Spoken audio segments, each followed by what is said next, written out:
Yeah, looks like they back for a fifth season, man. Who that? Sports Roundtable. Who?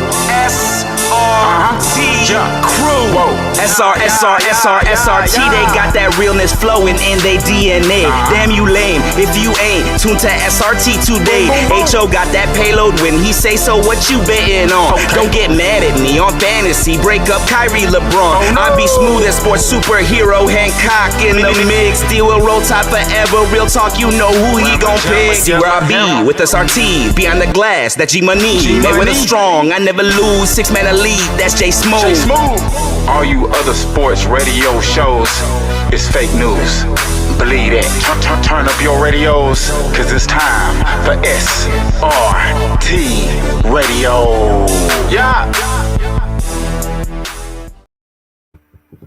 What up? It's Sports Roundtable, and we are live in our virtual studios overlooking the digital world. I am your humble host, H.O. from Bankhead, and of course I got my guy.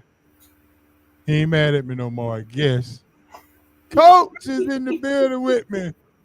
He took off last week because he gave me a message. Nah, not today. Not today, buddy. So he's back today after last week, and Coach, I hope you're coming in with good spirits. We got a great show for you after the Super Bowl, and we got a lot to talk about. Yeah, I saw the jokes flying last week. I couldn't defend myself, but that's all right. I'm just sitting back and absorbing. You got the flow right now. What you got? Oh, Georgia Tech playing? Who they playing? Let's see. Oh, NC State. Who is that playing? NC State. Oh, okay. Yeah, they play at Georgia Tech, so they need a big win tonight. No, is that it? No, I think that's Stanford. No, I take that back. That's Stanford. So yeah, that's Stanford. All right, Coach, man, we got a whole lot to talk about. We got some SRT. Some hot news. We got no three-peat. Luka make his debut, and the Aints, the New Orleans Aints, has a new head coach.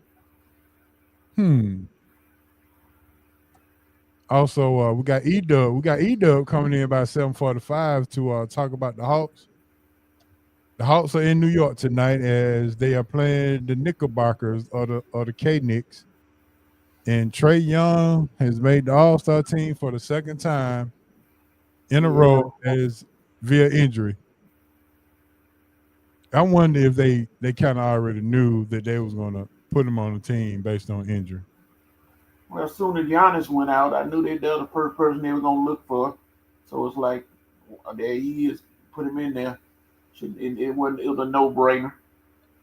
Yeah. Some say LaMelo Ball probably could have got the nod before Trae, but I'm with you. To me, it was a no-brainer. No, he lead the league in assists, and then he's scoring. So hey, can't knock him on that. Yeah, I agree. For sure.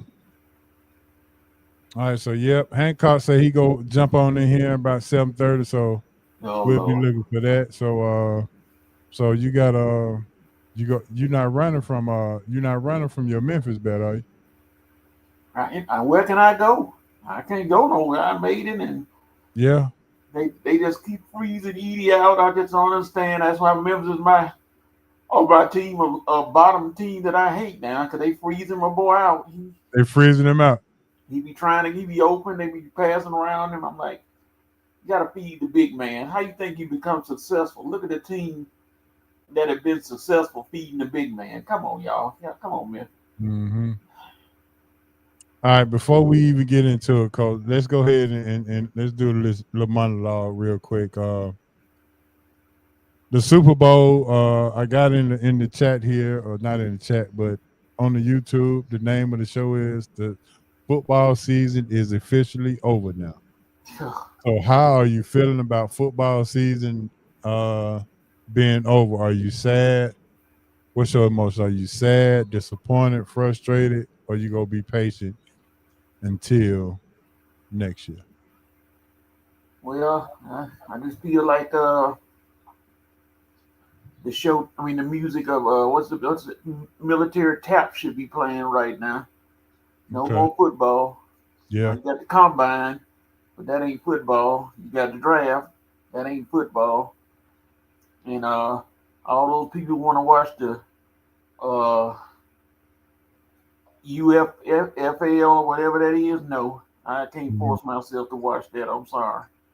I need the pros.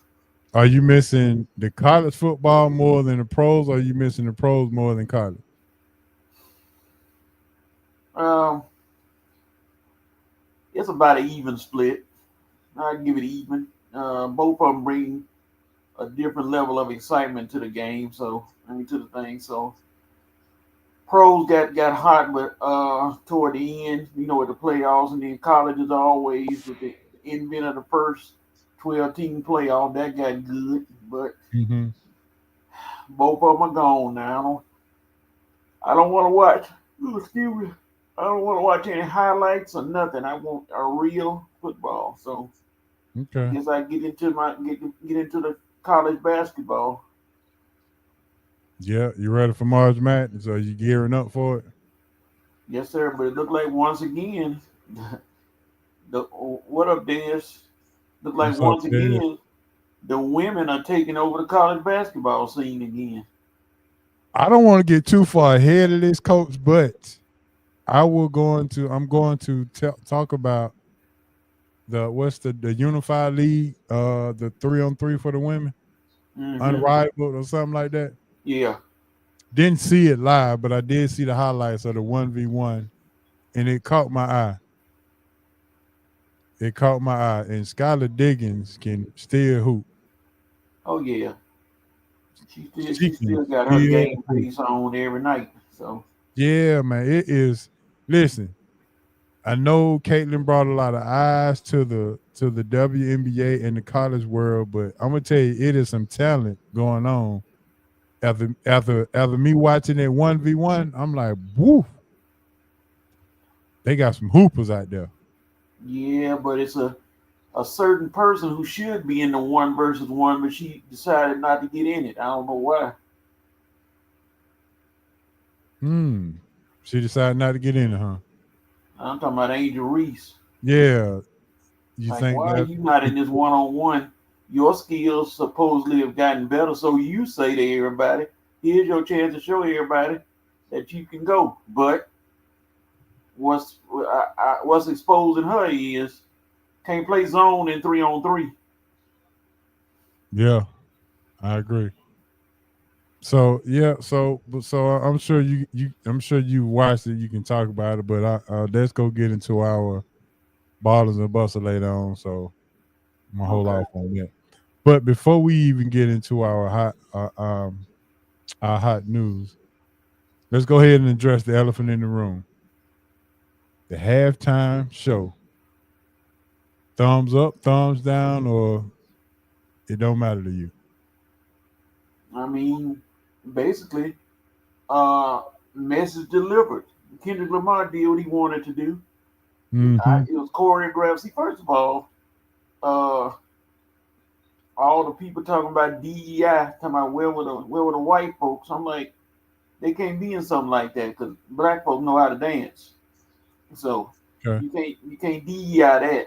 So and Coach, are you saying a certain different demographic of race have a hard time dancing? yeah, they should struggle with that. Maybe a song that could, but Okay. Kendrick Lamar sent a very distinct message to several different people and organizations. And to me, I'm not a big fan of his. I like his music, but I'm not the biggest fan of it. But it was a good show to me. Right, right. So I guess the question is, did we miss the message, or did they miss the message, or was the message delivered? But you said message delivered.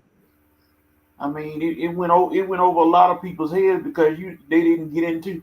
See, a lot of people want the halftime show, and that's where I see why a lot of people saying it wasn't good because they want the halftime show to be ha ha, look at them dancing, good music, bopping up and down and shaking and gyrating, but he wasn't. He was doing his thing, and he sent that message, and it was a good show to me. I liked it. You know, Okay. Yeah, I will have to agree with you, Coach. It was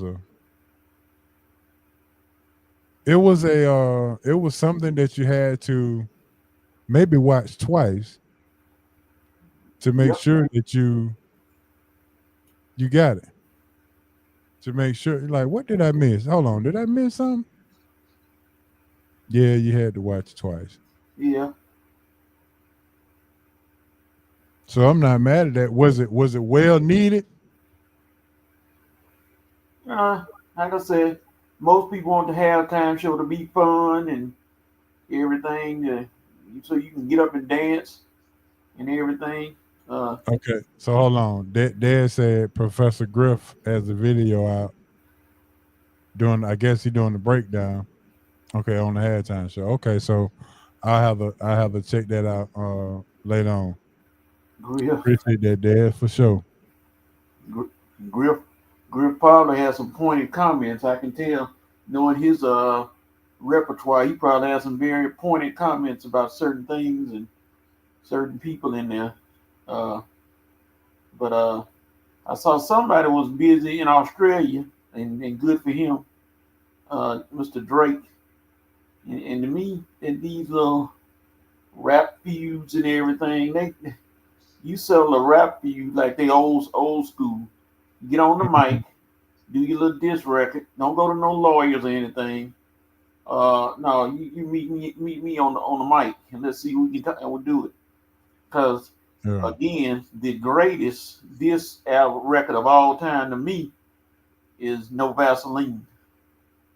Come on, Coach. Look at you now. Look at you. Look at you talking about no Vaseline, Coach. That Come was on now. classic. And Classic. then just in the movie Straight Outta Compton, I can imagine that's how they were looking when he played that on the radio.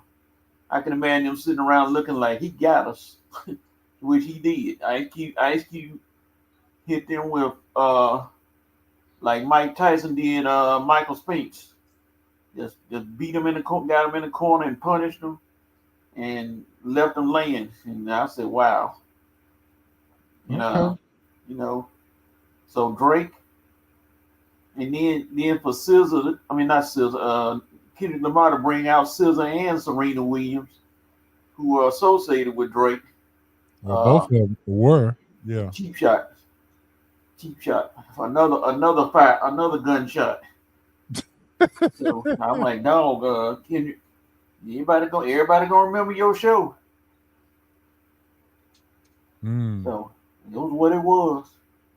All right. So my last question before we get into the hot news, Coach, is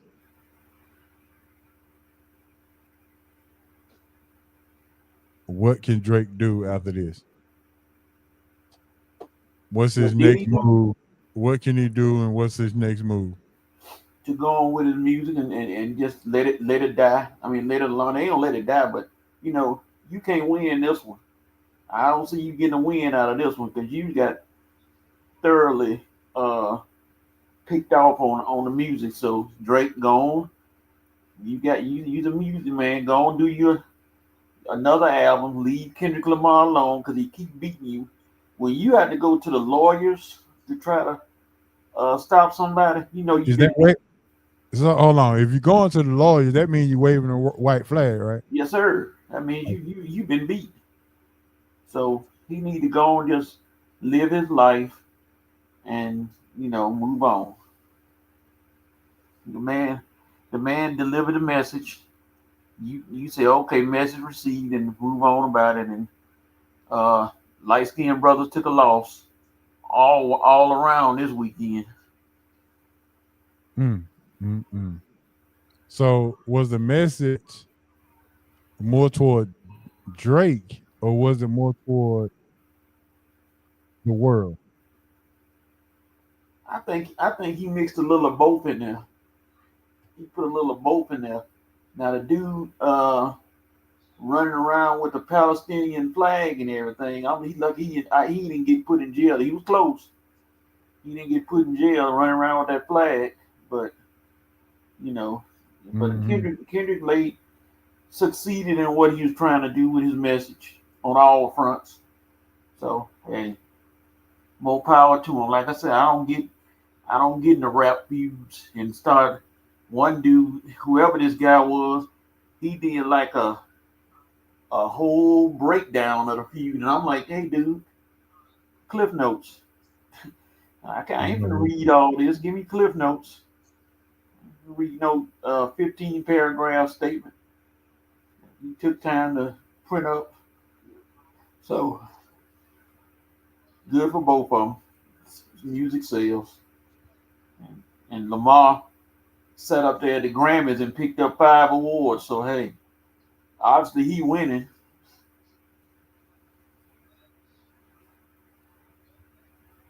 Yeah, that was tough though. Now many may not know, but Kendrick Kendrick just promoted his album for free. Exactly. He got a stage and a live TV where millions of people watching, and there you go. Mm-hmm. But I'm just trying to figure out how's a dude walking around and your name is Mustard? I'm like, huh? Mustard? That's all you can come up with? Mustard. That's something in the music business, I guess. So, moving on. All right, Coach. With that being said, we're gonna go ahead and move to the hot news. Hot news sponsored by Big Easy Grill, 1193 Collier Road. Big Easy Grill, the best Louisiana seafood in town. You don't have to ask me. You don't have to ask Coach. Just go on over there and get you some Big Easy Grill. The best shrimp po' boy, crab claws, salmon salad, the whole nine, the seafood pasta. Just go over there and get you a taste of that Big Easy Grill. Trust me, 1193 Collier Road, Atlanta, Georgia. Make sure you mention SRT or Sports Roundtable and get you 10% off any meals, $25. All right, Coach, here we go. There is no three-peat. Eagles win their second Super Bowl in this in the era of this dominance that Kansas City has been portraying. So how do you feel about that? Was it disappointing? Was it surprising? What's your emotions on no three-peat and the Eagles winning another title? I'm glad they didn't, because I'm being a Steelers fan, we had 2 chances to do it and we didn't do it. So I wasn't gonna let nobody else do it. I didn't want anybody else to do it. So Philadelphia came out there, and like this guy on the wrestling, he like he said, Philadelphia just dog walked Kansas City, pretty much.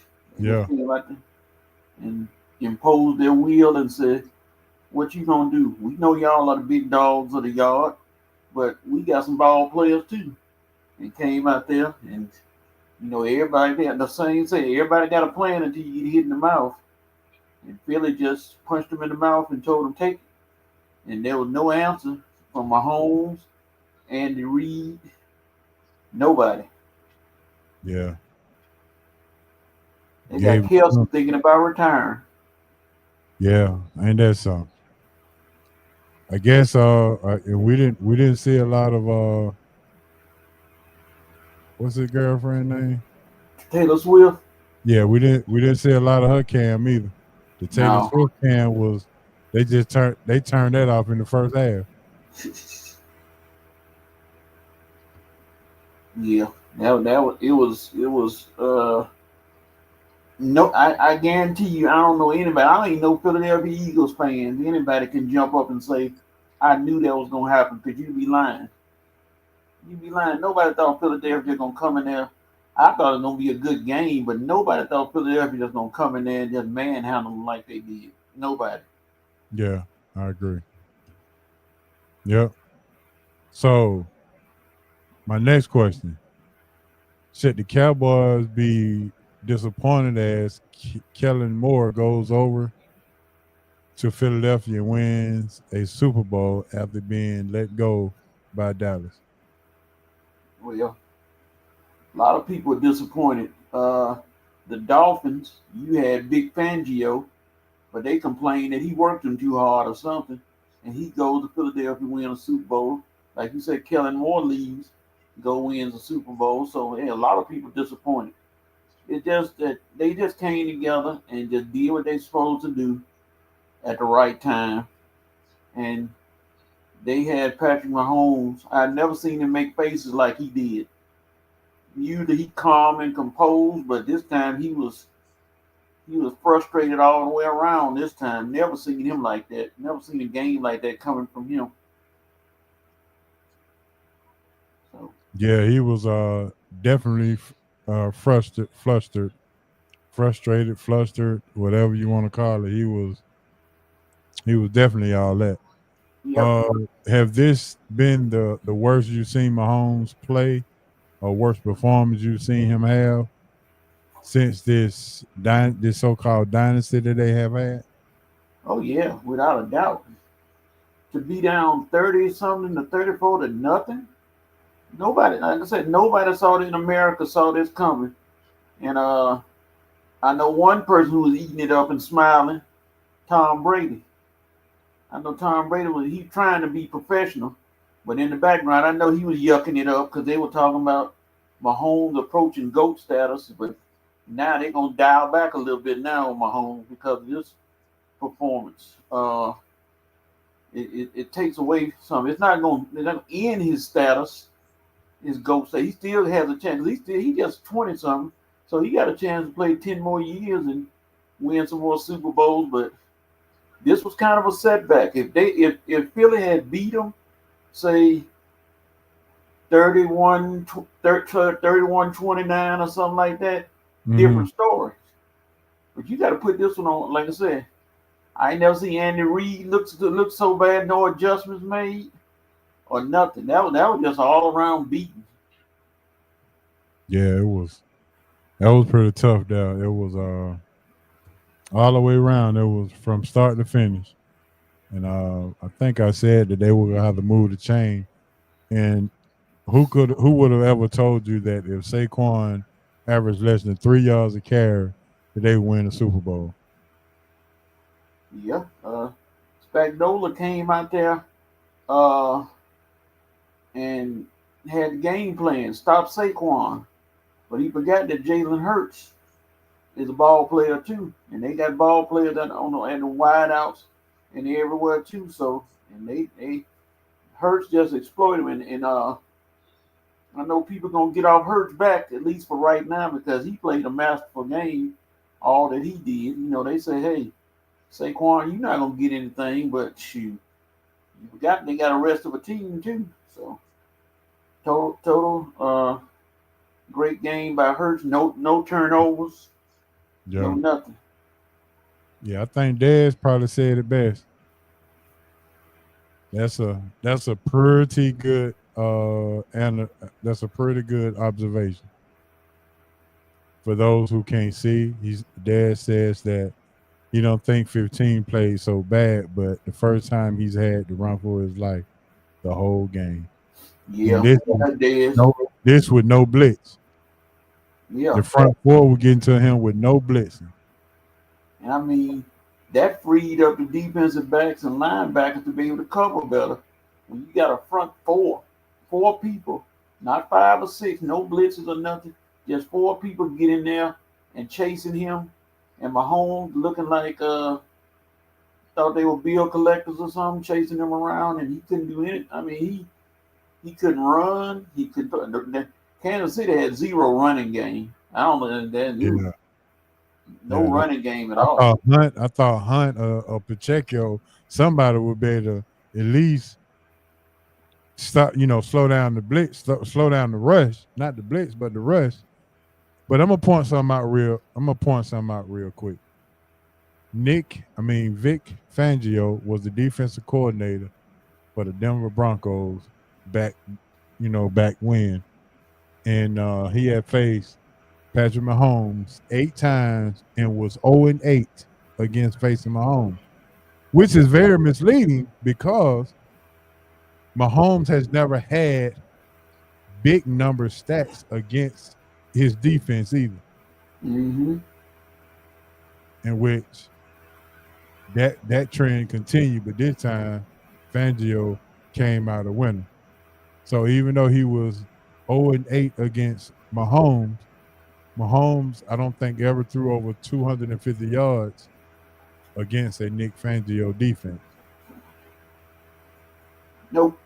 So So that your ball game right there. yeah, just the fact that Fangio designed it up and made him run all over the place, that was telling right there. That was telling how they just took Kansas City out of their game, out of the game they used to, that dink and dunk. Well, And, yeah. and So is the game plan is to get pressure on Mahomes and take Kelsey out? Because that's exactly what the game plan looked like.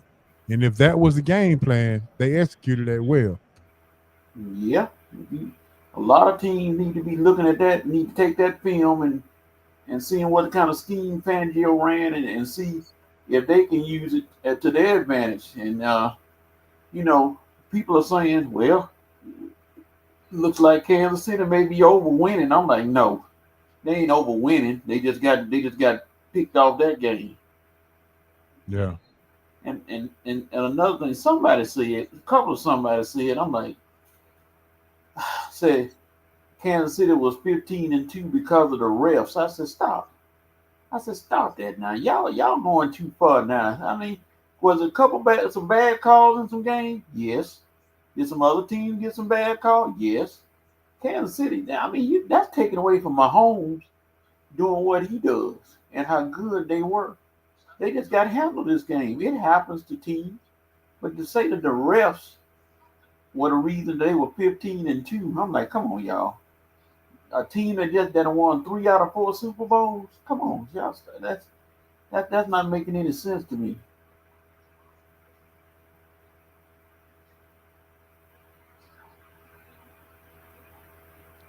I would say this. I knew the game would probably be in Philadelphia's favor when we finally got a holding call on the offensive line. Yeah. For the first time in 3 years, the referees threw a flag on the offensive line for holding for Kansas City. And I said, uh-oh, the trend done stopped. So, and a couple other things that happened when Mahomes was on his 14-yard line and threw that interception to Cooper DeJean, and that was a touchdown. He didn't see that boy play. That boy was playing all a whole game. And then DeAndre Hopkins, if he makes that catch with it, I mean, they showed the picture. There's nothing but green grass around him. Yeah, I remember that. Yeah. Nothing but turf around him. And look, Mahomes was running for his life during that play as well. Yeah. He just escaped. happened to find him, and he hopped missed that ball. I'm like, oh yeah, it's gonna be tough on him. It's gonna be tough. So is that the play you knew it was over? Yeah. When they went into halftime, I said, Mahomes been doing his comebacks, but when they came out and didn't get nothing that first series, I said, yeah, they done. They done. You can tell how they face expressions and how they playing. And then Hurts threw a long bomb to Devontae Smith. I said, yeah, it's over. Yeah, that was that's what you call a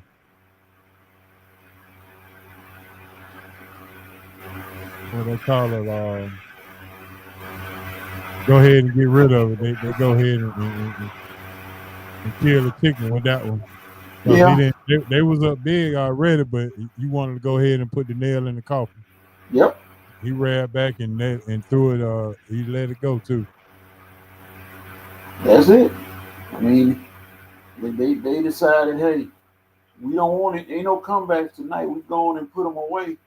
We take the momentum away from them.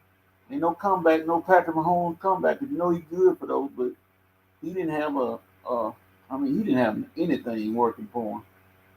Zero. And them late touchdowns, would be, but that was in desperation right there.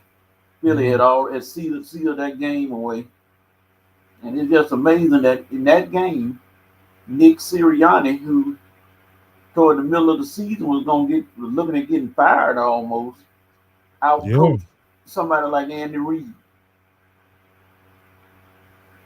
Yeah, I can remember those tweets and media narrative of Nick Sirianni possibly could be over for him. Yep.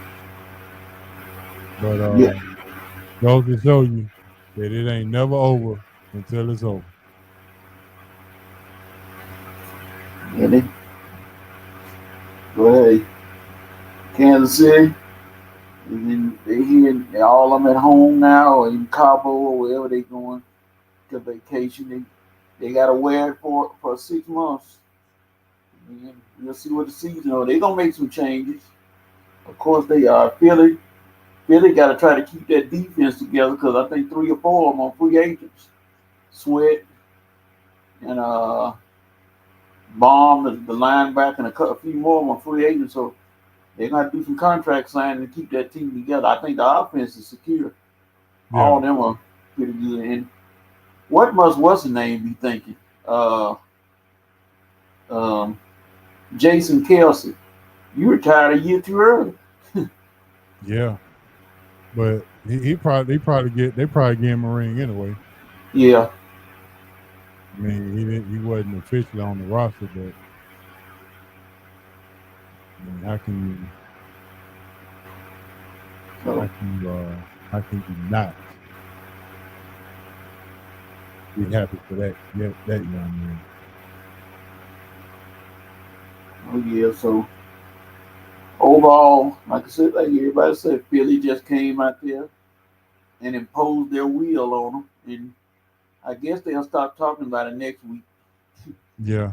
So, can I be honest with you, Coach? Yes, sir. If we're gonna be real, the real MVP of the Super Bowl was Vic Fangio. Yeah. Designing what he did. If you're going to say who was the most valuable, not player but person,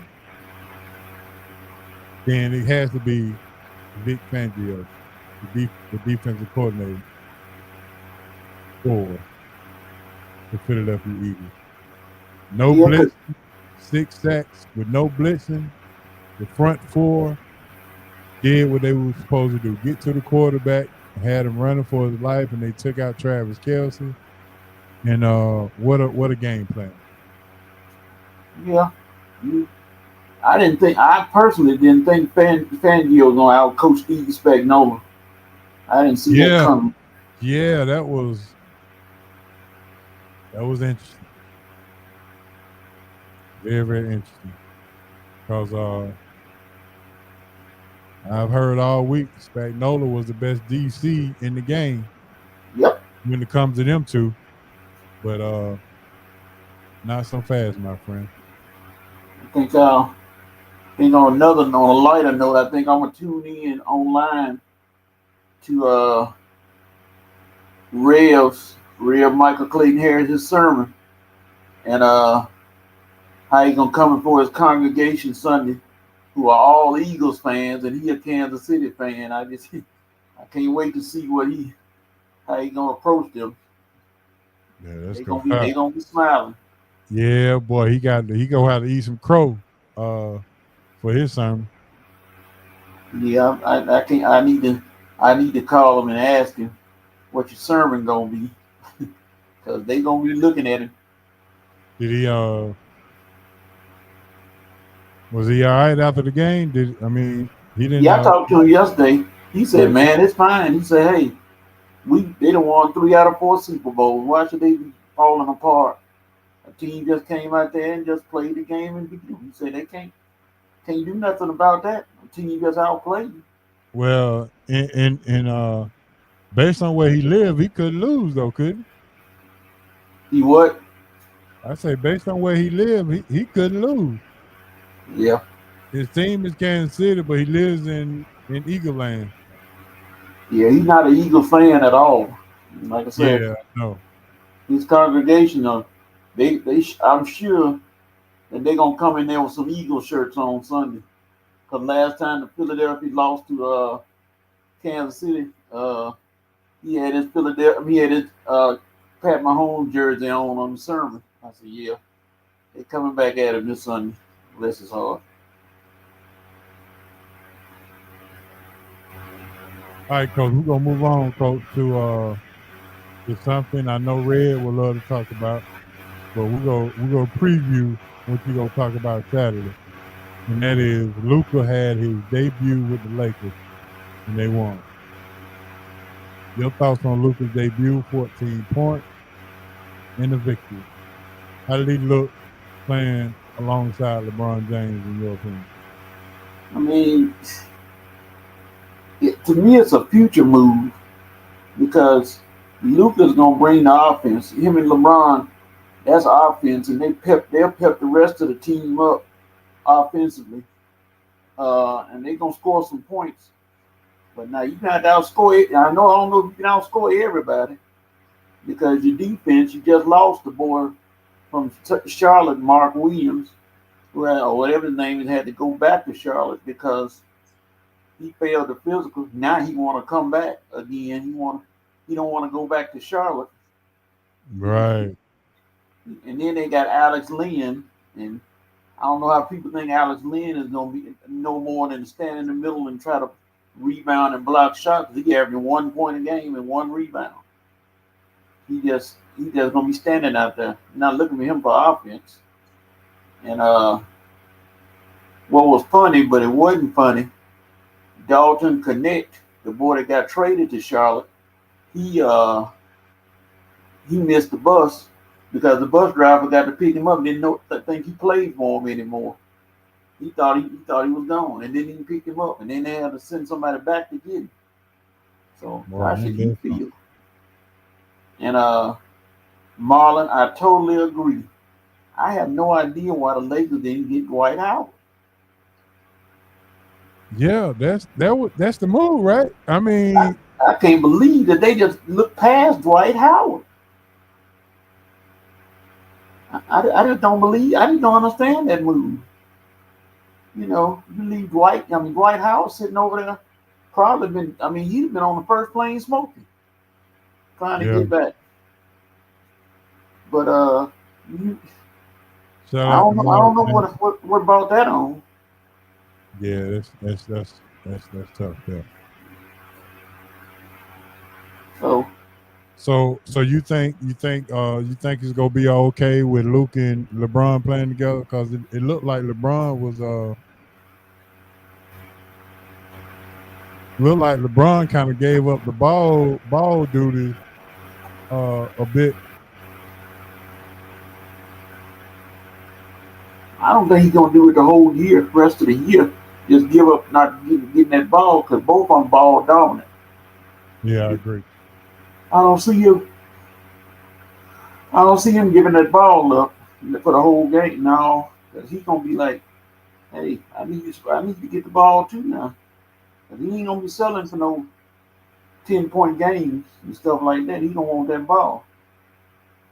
So, how much would you actually play them together, or do you put LeBron off the ball and let Luka run it, or how are you kind of designing? What in your opinion, what would be the best way to split ball duties between two dominant guys? I think Luka is gonna defer to LeBron with that ball. Now, when Luka gets it in his hands, he gonna do something with it. Try to, but now I don't want them to feel like they gotta pass the ball back and forth to each other and leave the rest of the team out. If you don't need them, you know. Yeah. I don't want them to go patty cake with each other and keep giving the ball to each other. So we'll see how that works. But again, I look at the defensive side. Those two are not.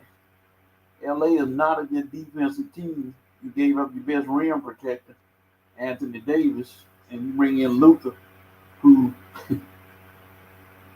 from what I've seen, his defensive skills are not there. They can be. Yeah.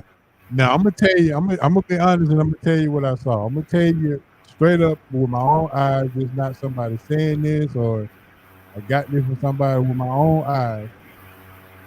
Luka is not being the Luka that we know of because he's trying to. It's the first time in his life that he has to acquiesce, Thesauru's word, acquiesce into a situation because now he has to, for the first time, fit into something that he doesn't really control. So now he's going to be more of an unselfish Luka than the Luka who led the league in scoring a year ago. So are you actually getting the full Luka in LA, or do we have to wait on that to kind of play out? Because the first game, it looks like he was trying to fill out. He was acquiescing a whole lot, making sure everybody else understood that it was still LeBron's team and he was just trying to fit in. Now, it's going to be interesting because the Lakers should be undefeated for the next few games because they can be what Rev like to call, they can be chump killers because they got Utah, Charlotte, and Portland. That's three games that they ain't got no business losing. They ain't got no business losing them games against those teams. So they can build up on their record and everything. I want to see him against OKC or Boston or teams that have bigs that are bigger than their post players and then play better. Some talented bigs on the team and see how they handle that game. Luka, AD was a little lazy too, but I don't think he lazier than Luka. Luka couldn't even sometimes look like he don't even want to tuck his shirt in. With that weight he got on it. But yeah, LeBron, like everybody keeps saying, LeBron is gonna get Luka in shape. But I'm like, I think you said or somebody said there's a lot of restaurants in Atlanta. Yeah.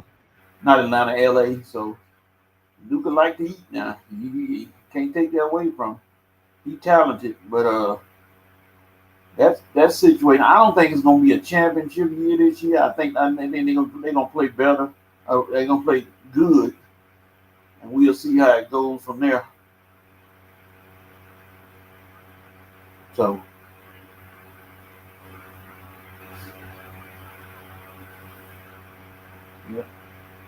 Yeah, I agree, Marlon, on that. Yeah. Luka don't want to get in shape. He's got to either want to get in shape or he got to get on the LeBron Miami Beach diet. Either one. Yep. That's right. It ain't like he ain't got the money. No. LeBron need to tell him to come by the gym. When he said meet me at the gym, Luka need to get up out of the bed.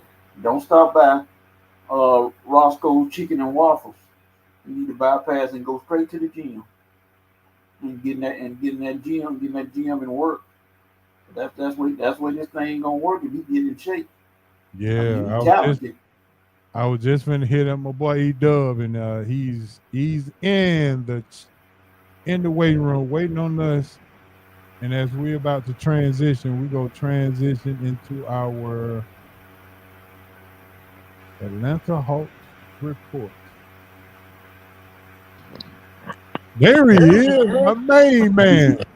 E-Dub is in the building, ladies and gentlemen. Welcome to Sports Roundtable and the Atlanta Hawks report. My main man E-Dub is in the building. I want to thank you for joining us. I know you're ready to watch Trey do his thing in New York. Yes, that's the only time I will go to New York because I don't like that New York. I only like New York pizza or anything. But I will go see Trey cut up in New York because he about to cut up and let the world know that y'all don't have to keep putting me in the All-Star game as an injury replacement. I need to be starting in the All-Star game. So with that being said, my first question is, how is Trey feeling about making the All-Star game for the second year in a row as an injury replacement? Is he offended? Is he happy? Or has he matured, as we talked about last time, and just rolling with the punches? Yeah, I mean, he definitely feels slighted, by not making the team. He definitely should have made the team. But, you know, Trey always says he does it for the city. That's what he said last season when he didn't make it and he was an injury replacement. And so, he's doing it for the city. If it was up to him, he would probably be petty and be like, nah, y'all can keep it. But he represents the city, and that's what he's going to do. And that's why he always accepts it graciously. And so, he's going to roll with the punches. So I think it's a little bit of everything. A little bit of maturity, a little bit of rolling with the punches. But, he's representing the city, so it's good to see. All right, so let's be clear. The Atlanta Hawks are undefeated since the trades that they made. Now, I don't know if I want to drink the Kool-Aid or just be cautious of water seeks its level. So first of all, let's talk about the trade. You get rid of Bogey, you get rid of Hunter. What are they trying to accomplish with these trades that they made? Did they win? Did they lose? Or what's your thought? I mean, it's tough to say. I think that if you look at the Bogey trade, the Bogey for Terrence Mann trade, that was a trade where you pretty much swapped two guys that were having difficult times for their, try to give these two guys different destinations. I mean, we obviously said the better player. That's why they attached picks to it. But, I think Terrence Mann is a better fit for this system than Bogey was, Bogey, he got old really quick. And not saying that his best days are behind him, but Terrence Mann fits exactly what Atlanta wants to do. He is a guy who is like Dyson Daniels 0.5, right? So whenever you see Dyson out, you're probably going to see Terrence Mann because he can defend at a high level. Not to the level of Dyson, but he's a really good defender. And, they say he takes open threes, and last night he was hitting all his open threes. So not really known for the offensive game, but a very good pickup nonetheless. And Bogey's a good pickup for them. So if he can get healthy, if he can get himself going, I think he'll do good in LA. All right, so my question about DeAndre Hunter. E-Dub, did you have to trade him to the team that you may have to face in the playoffs while he's having his best year ever? Absolutely. Absolutely. And I'm going to tell you why. Remember the beginning, they've been trying to trade DeAndre Hunter for a very long time. Beginning of the year, DeAndre had absolutely zero trade value. Like, if the Hawks would have done this trade in the beginning of the season, they would have done it without the picks. Like, they would have just done the deal. DeAndre Hunter, again, he's a guy who, although he is having his best season, you got to sell high because of the injury concerns. He's making a lot of money, and that money can now go to re-signing Trey. It can go to Dyson. It can go to guys that they find more valuable than a DeAndre Hunter, right? So DeAndre Hunter has played a great few months of basketball, but when you look at the totality, he's been injured a lot. He's missed a ton of games. He's kind of a one-trick pony, doesn't really create, but he was having a great year, and so they get two really good vets, Karis LeVert. They get George Niang, who can shoot. So you bring in a guy Karis LeVert, who can create something that Hunter couldn't really do. You bring in Niang, a stretch four who can shoot, and so you're getting two for the price of one, and you give up some distant draft picks that don't really mean anything just for window dressing. So I think it was good for both ends. I mean, you get what you get, you get what you get, and you had to sell them high, and I'm okay with that. Okay. Let's talk about the injuries for tonight. Nance is out, and I think Veet, is it Creechy? He's out Yeah. too.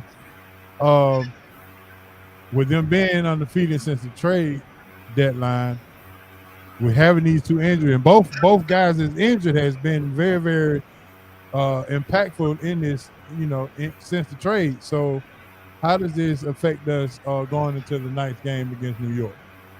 Well, you're going to be thin at center. You still got the two-way guy, Don Barlow. He's probably going to be backing up Onyeka Okongwu. And then you got Mo Gay, who is not really a center, but he's damn near 7 feet. You can throw him in there. So, that's who they're going to roll with tonight. They're just going to platoon it. They're going to make it work. One thing about this team is, man, like, they don't give up. It doesn't matter if it's without Trey, without Jalen. They're going to scrap. And if you're an Atlanta fan, you got to love that intensity. You got to love how they approach their business each and every night.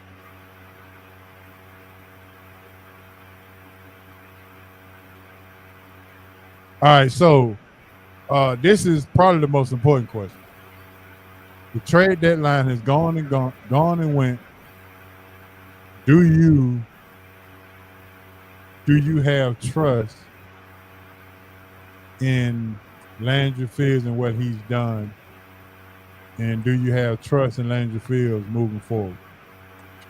I'm about 50-50 on Landry Fields. I'm willing to give him a benefit of the doubt. I'm willing to give him a wait and see. Because despite all the injuries you've had, you're still in a position to make the playoffs, not the play-in, the playoffs.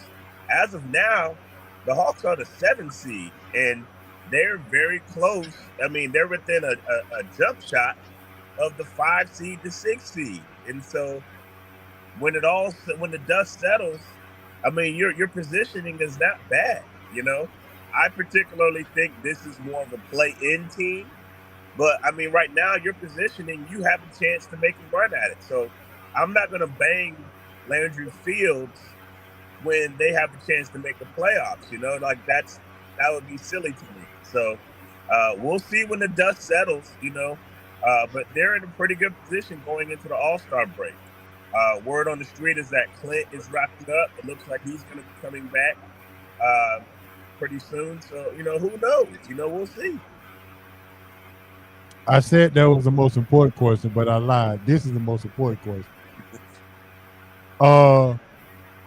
Do the Hawks actually have an identity now that we know of?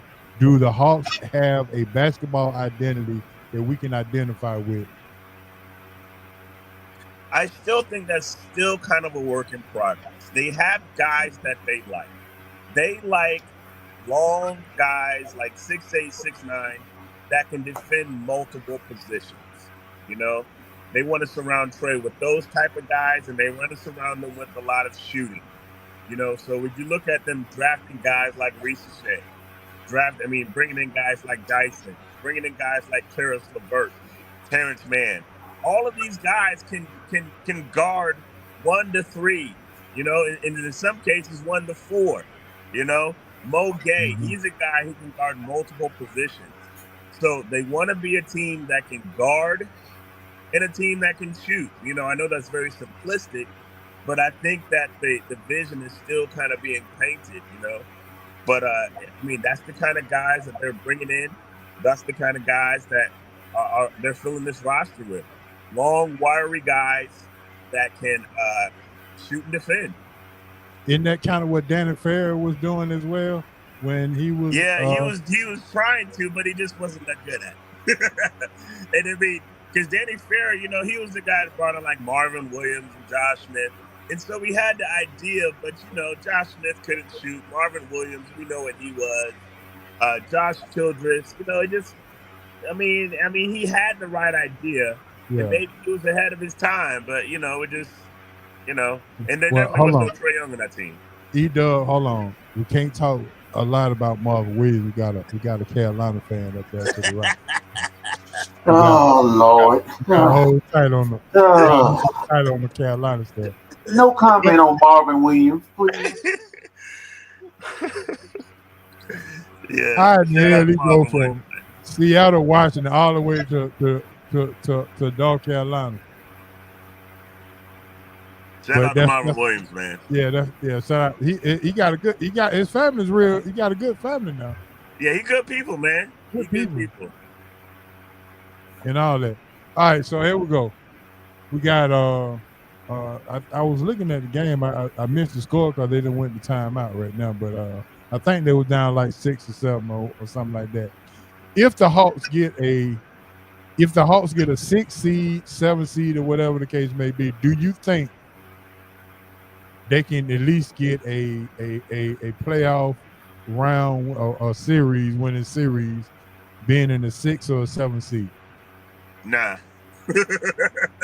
I mean, if you're a 6 or 7 seed, you're probably going to be playing either Cleveland or Boston, because one of those is going to be a number 1 seed, either Cleveland or Boston. So you're probably playing one of those, and I don't think the Hawks want to see either one of those teams in a 7-game series. I just don't. Like, Cleveland's too good. Boston is just too good. But it'll be fun. But like, nah. Yeah. Give you a little more work to do, huh? Yeah, I mean, I'm always down for playoff games. There you go. All right, so let's move to the draft. In the draft, who can we look for in this draft? Have you started doing some draft analysts and draft profiles yet? Nah, not yet. That's it. The Hawks are still don't know where they're going to draft. They do not own their own draft pick.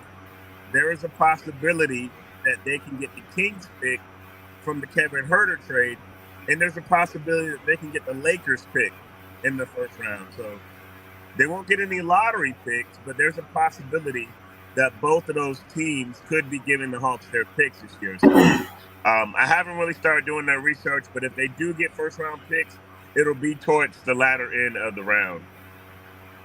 Okay. Good deal. Coach, you got any questions for E-Dub before we let E-Dub enjoy the Hawks game? 20-16, Hawks down by 4. Will Trey leave after this year? Is he gone? I tell you what, man, this is going to be a huge summer. I believe they're going to have talks, and I believe the Hawks are going to try everything they can to extend him.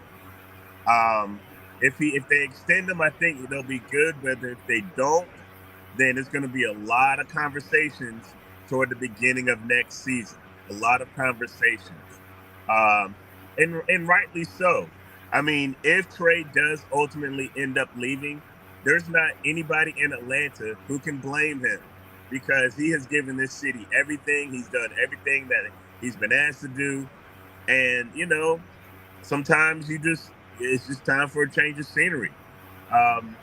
This summer's going to be big, though, because they have an opportunity to extend him, but we'll see. So, I don't know.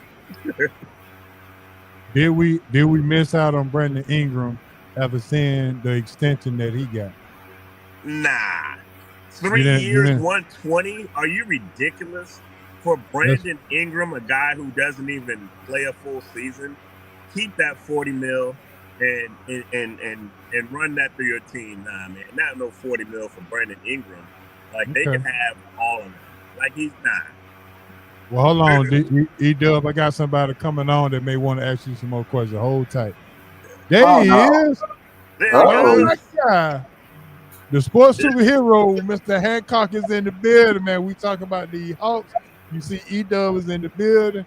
We talking about it. He just said, Trey, if Trey leaves next year, then how can you blame him? But he said, do you think the Hawks will have some conversation with trying to extend him? And you got any questions before we let E-Dub get up out of here?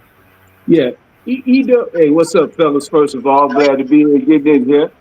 But E-Dub, my question is not so much of a question toward Trey, but what is it that we need to do with Trey? I mean, as far as build around him, whether he's here or not, what kind of squad fit with him? Is it a big man? Is it a Batman? Is it more wings? Is it protection? I just don't know. Trey is so unique, and I think that he's a great basketball player. Mm-hmm. I've kind of come around a little bit, saying that, you know, I still don't know if he can win the championship with him, but I'm trying to figure out what's the best situation for him to be in as far as the team aspect? What do you see about that? Me personally, I think you can win a championship with Trey. I don't think you can win a championship with Trey as your best player. There's a difference, right? And True. so if you got to go get a guy, if you got to groom a guy, Jalen Johnson has made strides, but I don't see his ceiling being that high where Trey can be like the number 2 guy. Like, I don't see his ceiling being that. I could be wrong, but I don't think Trey can be a number 1 guy on a championship team. And that's not saying anything bad against him. He's a great player, but it's hard to do that, you know? At his size, it's just hard. So, I mean, you got to have a guy that's going to be better than him. And I know that's a very simplistic answer. And you don't just find guys that are better, but he's got to be your Robin. Like, he's got to be a Robin. They got to find the Batman. But what type of Batman? Is that more of a like a Ant? Is that a Tatum? Is that a bona fide big man center? I mean, you know, this is a wing era of basketball now. Yeah, I think that's it. Like, I think that if you find like a dynamic wing where even if you find like maybe like another Jalen Johnson, which is crazy to say, but like if you find like another dynamic wing where he can just facilitate and score, and like I think if you ever get to a point where Trey is like your 3rd leading scorer, I think you're really cooking with grease. So if Jalen's going to give you 20, 22, if you can find like another wing that'll give you like 20 and Trey gives you like 18 and 12, I think that's the ideal position for Trey. If you can get a big that can like pick and pop, you know, that'll be good. If you can get a big man that can shoot, that can stretch, and that can space the floor with Jalen and with Trey, like that'll be dynamic, I think. And so I don't necessarily think it's a guy. It might just be a situation where if you can find someone that can complement Jalen and, you know, that production so that Trey doesn't have to give you 20, 25 every night, you know. I think the sweet spot for him is like 17 points, 18 points, and 12 dimes. You know, I think that would be like the spot for him. But, yeah, that's kind of just how I see the construction, though. Yeah, I hate it, though, man. And I just don't know because Trey is a star player, and he's Atlanta's star. So for him to take a back seat, somebody coming in here, that's going to be a hard sell to him. Yeah, I think. I just, you know what I mean? He's the guy of this organization. So yeah, I just don't know. I mean, I could see him maybe, you know, getting of age, maybe, you know, getting to that point where you realize, okay, it's not going to happen for me to be the guy of an organization. Maybe he steps aside, but I just don't know how that works here. Yeah. But let me switch gears one other thing. And this is something that I had discussed with Horace, even leading into the draft. And now this guy's coming on, and that is Stephen Castle, whatever you want to call him. My whole thing was I thought we should have traded back, picked him up, and probably position yourself better for the future.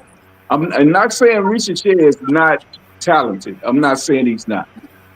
But if I'm looking at the players, between he and Castle, to me, it's no comparison. Stephon Castle is going to be a big-time player in this league. And I'm not sure Ricochet's ceiling is there. So, I mean, was there ever any talks of moving back to position yourself to get him and maybe position the team better? Was there anything said about that? Yeah, from what I hear, there was talk about that. You know, they dangled DeAndre Hunter out there. They dangled Clint out there. But in the offseason, their value was not that good. And so you don't want to make a move just to be making a move. You know what I'm saying? So if they're offering you 50 cents on the dollar for DeAndre Hunter, you might as well just keep that first pick. You know what I mean? So I think if the situation would have been right, because, I mean, they really like Ricochet, but, like, moving back would have made a lot of sense for them. But the two trade pieces that they had, they just had no value. So it wouldn't have made much sense. Gotcha. Okay. All right. All right, E-Dub, I got one more question for you, and then I'm gonna let you enjoy your game. Who are you giving credit to in College Park to develop these guys that we're now seeing, like a Keaton Wallace, a Dowdle, Mo Gay? It's another one of those guys out there that I can't think of. Who gets the credit for developing these guys that's coming up and showing impact when we need them to be impactful? You gotta give the whole system. I mean, it's a system because they change coaches and the guys are still developing, right? And so that's a sign that it's a system from the top to the bottom. They're just doing an excellent job developing guys, from Keaton to Don Barlow, Mo Gay, Barlow, Jalen Johnson. Jalen Johnson spent time in College Park. That is just a really good system that they have, Okay. So what I can take away, the identity for the Hawks right now is that they got a pretty good system going right now. You got a good farm system. I like to call it a farm system like in baseball. You got a good farm system where guys can develop. At the pro level, they're just trying to find wings and guys that can shoot. Guys that can defend multiple positions and guys that can shoot. They still need more shooting to be really competitive, but they have a nice base of defense with Dyson Daniels and Trey Mann. Even a two-way guy, Keaton Wallace, he can defend. Don Barlow's kind of a work in progress. Mo Gay's a work in progress. Jalen Johnson is a good defender. Onyeka Okongwu is small, but he's physical. So, if you can find a big out there like Clint size and somebody that can shoot, like you might have some. So, that's kind of that's the direction they're going. Is Keaton Wallace pushing Kobe Buffin out of the rotation or push him out of the future plans? Nah, Kobe Buffkin is pushing Kobe Buffkin out of the rotation because he can't stay healthy. Keaton Wallace is a good player and a good two-way guy, but that's what he is. Well, he's a two-way guy and he's a good player when you need him in a pinch. He's not better than Kobe Buffkin, but Kobe Buffkin can't play. He can't see the court. And I love the kid, but you got to be able to be available. When you start having injuries like a Jalen Johnson and a Kobe, do you blame the players, the medical staff, the trainers, or where do you kind of put the accountability on that? I don't blame anybody, man. Injuries are injuries, bro. Like, Vic got his legs taken out on him. I'm not blaming anybody for that. Nance bumped into another guy. I can't blame anybody for that. Jalen had a freak accident. I can't blame anybody for that. You know what I mean? Like, these guys are already bigger, stronger, faster. It's a peculiar situation, but I don't blame anybody for that. Okay, I got you. All right, is there any other news that we need to know about for the Hawks that nobody knows, only E-Dub? Nah, man, I'm not that plugged in, man. I'm just a regular podcaster, man. All right, speaking of podcasts, man, we appreciate you coming through, man. As always, it's always good to get that house beat, man. And please let everybody know where they can find your podcast on all your podcast platforms. No doubt, man. I always appreciate you guys and appreciate the time. Find Hawks Beat on all platforms. Facebook, Twitter, Instagram, the whole nine, Blue Sky, we're on everything. And the podcast goes after each game. And we'll probably give you some pods during All-Star break as well. So tap in with us. Good deal, man. We so appreciate it, man. We're going to talk to you soon, bro. I appreciate it, Brian. No doubt. Y'all be good. Hold down, E-Dub. So, all right. Be good. Sir. E-Dub on the mic. Hancock is in the building, baby. What's up? All is well, man. So So before we get into ballers and busters, I do have to kind of go back. I'm gonna have to moonwalk that thing back. We're gonna do like Michael Jackson. The elephant in the room is the halftime show. Thumbs up, thumbs down, or your thoughts. Did we miss the message? Was the message for Drake or was the message for America? Yeah, I think it was for America and for Drake for sure. But I think that what gets lost in this is that everybody's not a hip hop head. So a lot of the stuff kind of went over let's just say the actual just, okay, I understand there's beef, but I don't know the nature of it. I don't know the subliminal shots, things of that nature. So it kind of got a little lost in translation, to be honest with you. I mean, you'd have to have someone that's in the know to say, okay, what he talking about? And then you tell me what's what. But by the time they tell you, he on to the next thing. And they got Samuel Jackson out there, Uncle Sam. And I think that was subliminal, taking a shot at the United States, talking about what's going on. But it was just so much. You had to be really in tune with the beef to really, I guess, really identify and enjoy the show. It just wasn't something that you just say, okay, I'm going to sit here and enjoy. Everybody knows A minor, and all that. But, I mean, the rest of it, man, it was lost on me. I mean, it's not that his performance was bad. It's not that, what was going on around him was boring or anything. It's just, I don't know, man. When you're looking for something that drives the needle, you got to have stuff that caters to everybody that's watching. And, I don't think it did. So I think it got kind of lost in that way.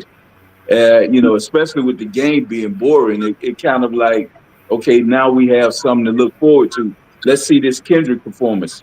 And when, this is just me, and when it was over, I was like, okay, I wasn't moved like I thought I would be, with it being supposedly a big time hip hop artist, Grammy winner and everything that he had just gone through. It just left a little lacking for me, man. And now, like, again, I'm not saying this to be negative because I'm not trying to throw shots. It just didn't appeal to me like an Usher halftime performance, or Beyonce or somebody like that. I think you had to cross lines, and I don't think this did. Well, and I think along with that is Usher is a performer, not a rapper. Beyonce is a performer and an entertainer. So if you're expecting to be entertained or looking for a performance, then you at the wrong halftime. Right. Hey, Hancock, just tell you what it is. They don't like us. But I don't wonder if I'm like us. If I'm not really, if I didn't feel the performance, I had to look at myself in the mirror. I'm like, am I something wrong with me? You know what I mean? I'm like, am I just aged out? You know what I mean? It could have been that. I'm just aged out of what's going on. You're looking pretty smooth for age 70. It's okay. No problem. Appreciate that. If Isley Brothers and Earth, Wind and Fire were to perform, then you couldn't miss that message, huh? Hey, they just could have kicked some Frankie. They didn't even have to. He wouldn't have been there. They just kicked some Frankie, something like that. There, so, hey, I'd have been good. You'd have been good. I'd have been good. Yeah. Man, if Earth, Wind and Fire had come on at halftime, they didn't have to play the rest of the game. That's what I'm talking about. You right in my alley. That's my favorite band of all time. Earth, Wind, the elements of the universe. So like I said, it just missed on me. And I hope I don't sound negative because I'm not trying to be. It just wasn't for me, I guess. But Big Homie, you more of a hip hop head than I am. What did you feel about it? Let me hear somebody who's kind of like in the know of that. Well, first of all, I'm not a millennial, so I am a little bit old school with it. I think it was more the message than it was a message that how back in the day where you remember Grandmaster Flash and the Furious Five. Right. Remember they had the song called "The Message." Right. All right, this was about. It's not going to be eye catching, and it's not going to be foot moving. It's not going to be something that you can dance to, but it's going to be something that's going to make you think about where you sit in the world and what's around you. And I think that's what it actually did. And I think a lot of people went into it to be entertained because we figure halftime is going to be an entertainment place where we can take a break from this boat race game that we're having to be entertained by somebody that is, and a lot of people haven't admitted. I know of Kendrick Lamar, but I couldn't tell you now one of his songs. That's what a whole lot of people would have said, and I know. So I would say that everybody was waiting to see, is he going to play the song that everybody know about? Right. And the anticipation, that's why everybody was there. Remember, it has been, and it is, and it was the most viewed Super Bowl of all time. Yeah. And this is what I was saying. I just think when you have a whole city, you should have the whole city have the biggest star. The NBA does a great job of having whoever the team that's hosting it, they have the biggest star, one of the biggest stars in the game. And it kind of relates and it just kind of filters down. And I thought they missed the mark by not having it a New Orleans theme with Lil Wayne or whatever. I thought the Super Bowl missed the mark here by not allowing JD to do his thing and have all Atlanta, be represented as a Super Bowl artist, all the artists. So I just think they're missing the mark on that, have Maroon 5 and all those type of people. And I bet you, like, next year, you're going to have a white artist that headlines the Super Bowl. It's just going to be that. Well, because the next 2 years is going to be out west. Yeah, well, it's going to be some white folks. Yeah, so as hot as Snoop is right now, do you think he can get back on stage? I don't know, man. To me, I'm off Snoop right now, man, to be honest with you. Yeah. I feel you on that. Well, Ice Cube, maybe. Maybe they should have saved Kendrick Lamar for next year since it's gonna be out west in California. Hey, they tried to hit it while it was hot. He's coming out with a big album and Grammy success. So I guess they tried to catch lightning in the bottle. But I think they missed the mark on this. Well, it's gonna be in Atlanta 2028. You think they miss it again for the Atlanta folks? I would hope not. I hope they would do it and let the artists here headline and do their thing. I mean, we got the music, man. Like if you go to a Falcons game and you hear the flavor of Atlanta, man, I mean that dome jumps with that in there, man, the way they do it. So yeah, I agree. Yeah, I think they should have done the same thing in New Orleans. They should have had that flavor, and I think things would have worked out for them. So, well, if I could be honest with you, if I could be flat foot honest with you, and I know I'm finna piss some folks off, but it is what it is. This is what happens when you have somebody from New York in charge of the Super Bowl. I heard that. Well, if you're gonna do Atlanta, you better not have Outkast playing the flute. That's one thing you better not have. You just get ugly up in there. All right, Coach. Oh man. All right, man. Let's go ahead and move into some baller busters and boy stop, so we can at least have some type of entertainment up in here. Baller busters and boy stop. All right, so put your baller busters and boy stop in the chat. Let us go ahead and read it out, and I'm going to go ahead and start it off. And my baller this week goes out to the NFL for once again bringing all the eyeballs, knowing how to bring all the eyeballs to one setting, creating the situation where there was no choice other than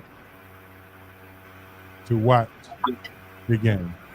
And I have a second that Dez, Vic Fangio has to be the co-ball of the week because he actually should have won the MVP for the game plan he put together.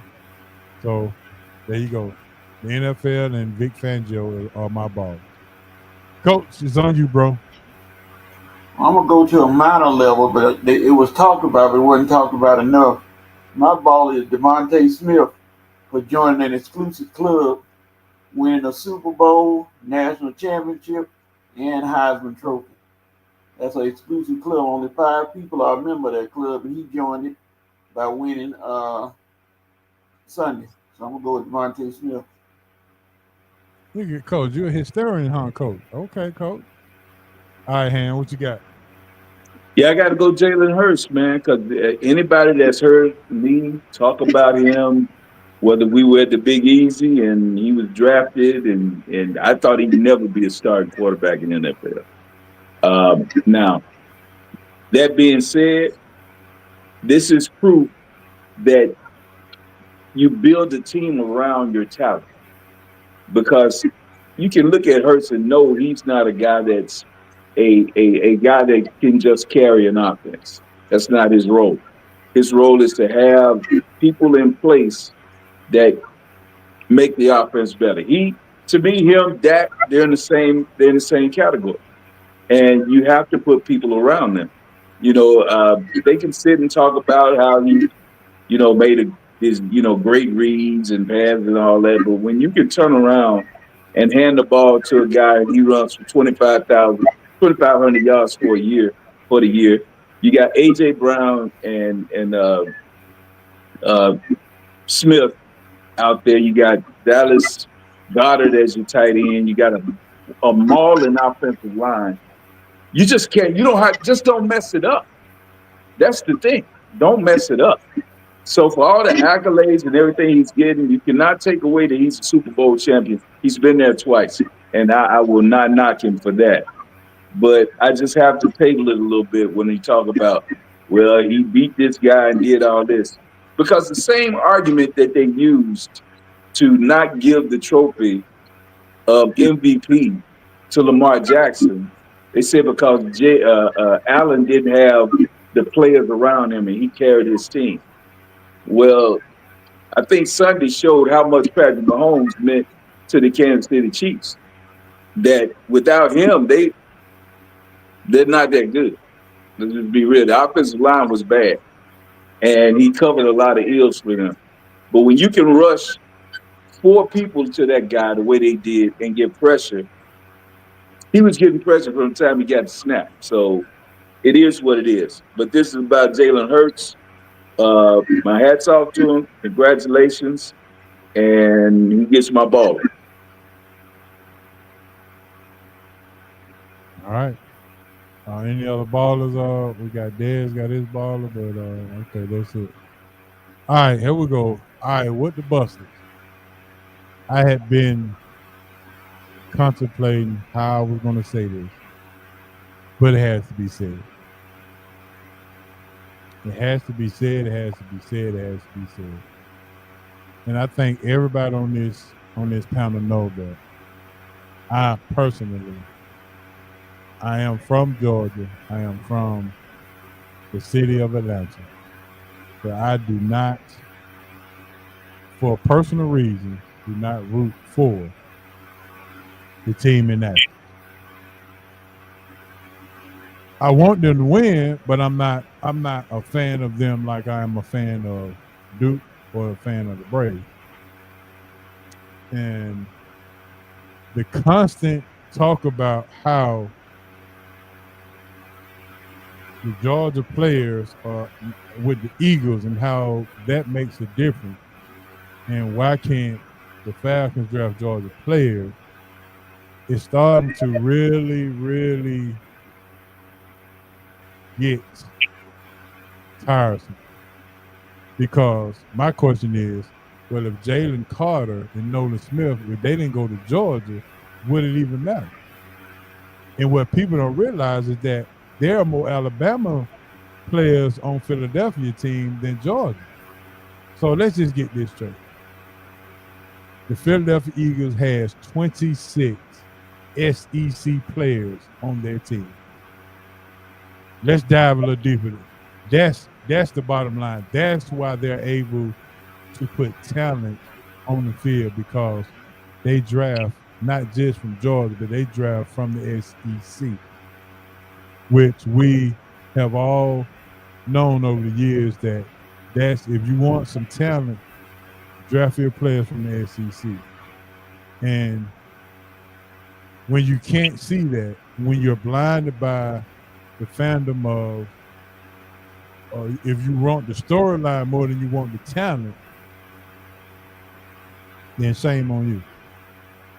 It's a good story to say the Georgia players played for the state, the pro team, but is it the best fit? Maybe that the coaching staff don't know how to develop the talent that actually comes out of athletes, because they definitely don't know what they're doing at this point. So I would just say that. So I would take a very, very good look at, instead of saying drafting Georgia players, how about we just draft out of the SEC? And Hancock, you have alluded to this on multiple times, that there are a lot of talent in the SEC. Why can't you just go there and just get the players? It's loaded with talent. And speaking of that, I got a 3-point question for you that's gonna shake the world up. But my buster goes out to the people who cannot see the bigger picture when it comes to that. And that's all I got on there. All right, Coach, what you got? Your buster. My buster goes to Chris Jones, who decided he wanted to make a statement, I guess, in the wrong way, going out of his way to shake the hand of Donald Trump. Oh, I had some concerns. Oh, yeah, I did see that. Yeah, he should have got tripped up trying to find him. Bless your heart, Chris. All right, Han, what you got? Yeah, my buster goes out to the offensive line of the Kansas City Chiefs. It was ridiculous. I mean, I've never seen you got 5 people. When you stop the film and watch, you can see them looking back. It was hard. This is the second Super Bowl in a row where his offensive line has just been atrocious. So I don't know if it was the game plan. I have to give some of that to the offensive coordinator and Big Red, because you knew what was going to happen. They were going to pressure, and you had no answers for trying to keep the most valuable product you have clean. So I give a bust to the offensive line, man. It was ridiculous. They were atrocious. They were atrocious. And I said I knew it was over when they finally got an offensive holding call on the Kansas City offensive line. I said, it's over. They didn't hold enough. You should have been holding you should have held every play. That was crazy. I mean, and it's time, Travis. It's time, Travis, to go and go. He's done. He's done. He's done. He's done, man. He's done. You can see it. And I think that what pushed him over the top was just hanging out with Miss Swift all summer. And I just think that took the last of his legs, man. He's done. He's done. All right, He's done. Boy, stop. Dan Orlovsky. You vote for Lamar Jackson as your NFL first team quarterback, but you vote for Josh Allen as your quarterback MVP. This dude, man. Didn't he say he was going to take a break from ESPN? Yeah, he's talking about doing that, yeah. Okay, well, it needs to be a little longer than he expects. Because that, to me, that's where we are in the world of sports. When you got people like that create narrative that just does not make sense. I mean, if that is not the biggest backwards and slap in the face, I don't know what is.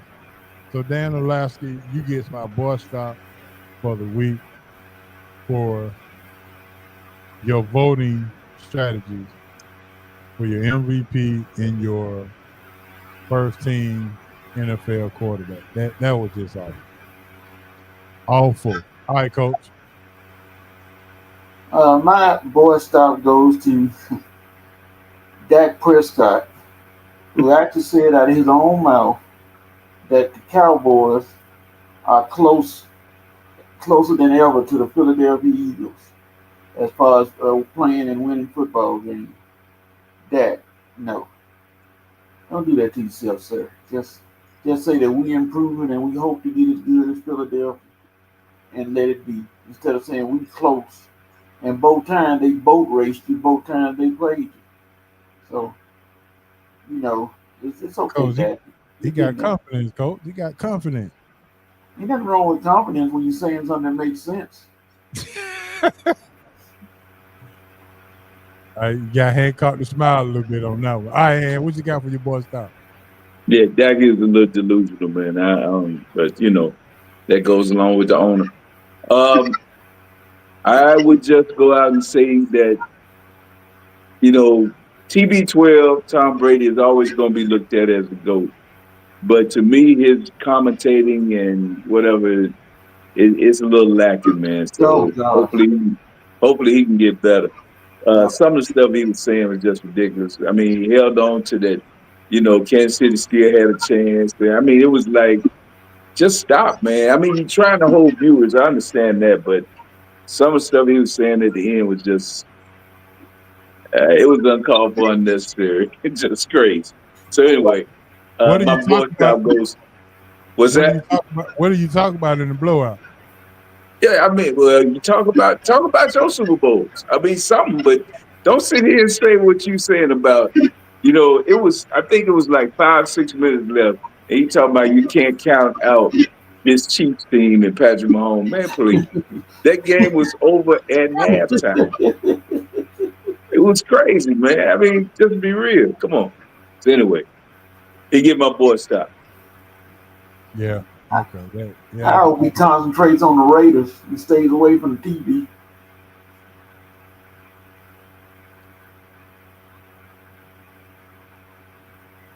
All right, real quick, let's go back.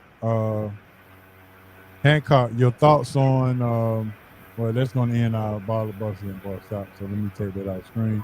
But your Luka Doncic debut, your thoughts on the debut. How did he look? How is he going to look? And who do you think gets further, Dallas or the Lakers, in the playoffs this year? I thought if Dallas was healthy, I would have said Dallas because I thought AD could possibly, kind of move them in the right direction with the players that were around him. But seeing as though he's gone back to being Mr. Glass, I'd have to go back and see and rethink that and say I look at the Lakers as possibly going farther in the playoffs.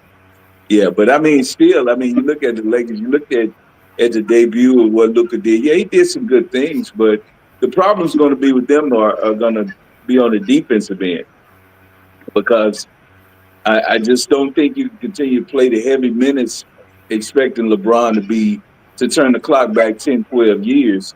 It's going to take its turn. Right? I mean, he's 40 years old, and 40 is going to show up. Father Time is undefeated. And Luka don't even try to play defense. Let's just be real. Ain't nothing defensive about Luka at all. So I just don't think that they have enough. You don't have any backline help to protect the rim. You got some wing defenders. I like some of the moves they made if they can keep those wing defenders healthy, but I just don't think you got an anchor in the back. So I don't see much of a run happening for the Lakers, to be honest with you. Did Luka look like he was acquiescing? Like he's not full-blown Luka. He was just trying to get, he was fitting in and trying He to can't. fit in. He can't be full blown Luka. Full blown Luka controls the game by having the ball, You're right. and it's no way for him and LeBron to actually be the players you expect them to be, because both of them need the basketball to be those guys. And if Luka has the ball, that means LeBron is playing over him and not being able to do things he does. If LeBron has the ball, that means Luka's standing there watching him. Luka's not going to cut. I don't care what you say. He ain't cutting nothing. Not steak, not butter. He's not cutting to the real. So there's nothing he can do. He cutting the lunch line. That's it, man. He's not going to set a screen. He's not going to cut. So, I mean, what is he going to do on offense if he doesn't have the ball? And I just don't, it was enough. He and Kyrie were starting to kind of figure out a little something, but it still lacked. They got him to the finals, but, if they play quality wings, they're going to be it's going to be trouble. So I just don't know, man. I don't see the fit. I understand the move because you want a superstar moving forward when LeBron leaves finally.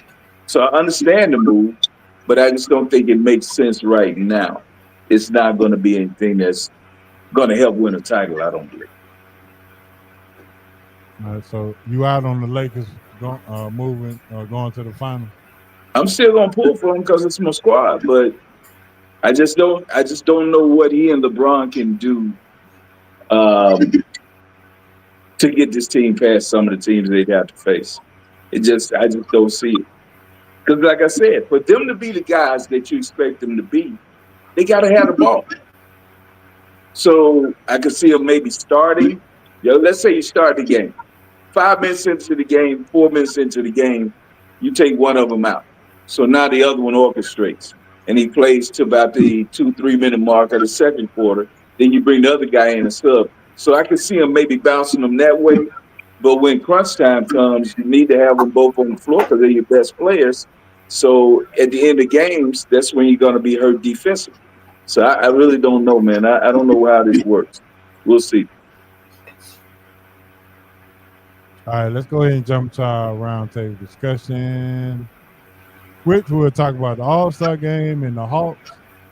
And I'll go ahead and give my synopsis of the trade. I will break down and let everybody know why Luka got traded. Simple as that. All-Star weekend. This weekend is the All-Star weekend game. Are you participating in some way, shape, form, or fashion? And what about you, Coach? Are you participating with your eyes, or you just gonna use this time to clean up your room, straighten up a little bit, or what we doing for All-Star weekend? I think I'd rather go outside and barbecue in 30-degree weather.